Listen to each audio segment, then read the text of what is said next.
L'océan l'a englouti, la baleine l'a porté, et c'est la prière qui l'a sauvé. Voici l'histoire du prophète Younous et de la baleine. Younous était un prophète, envoyé à un peuple difficile, têtu, qui refusait d'entendre la vérité.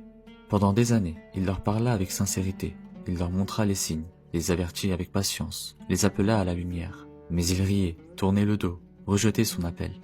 Un jour, le cœur lourd, il décida de partir, non pas sur ordre du Seigneur, mais par lassitude, par douleur, par fatigue. Il quitta la ville, il abandonna sa mission. Sur la côte, un navire s'apprêtait à lever l'ancre. Younous monta à bord, espérant laisser derrière lui l'échec et l'ingratitude. Mais dans le ciel, une autre histoire s'écrivait. Au milieu du voyage, le vent se leva, les nuages s'amassèrent, les vagues se dressèrent. Le navire tanguait dangereusement, comme porté par une force invisible. Les marins comprirent qu'il fallait alléger la charge, mais aussi qu'un homme parmi eux portait peut-être une faute, un fardeau. Alors ils décidèrent de tirer au sort. Une main plongea dans l'urne, et le nom de Younous apparut. Ils tirèrent une seconde fois, puis une troisième. Toujours le même nom. Younous comprit. Il ne résista pas, il ne s'enfuit pas. Il savait que ce n'était pas eux qui l'avaient désigné, mais le Très-Haut. Alors il se laissa tomber dans les flots, et la mer l'accueillit.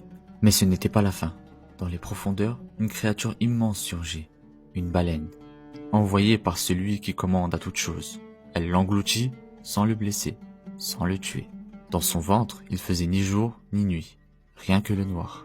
Un noir si profond qu'on ne distingue plus sa propre main.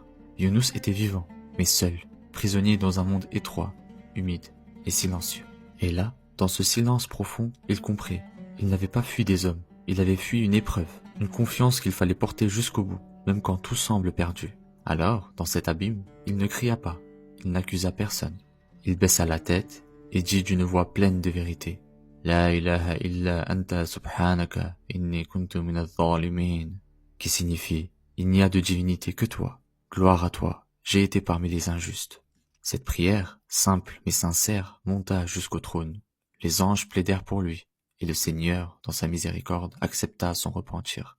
Et la suite? Eh bien, ce sera dans une partie 2.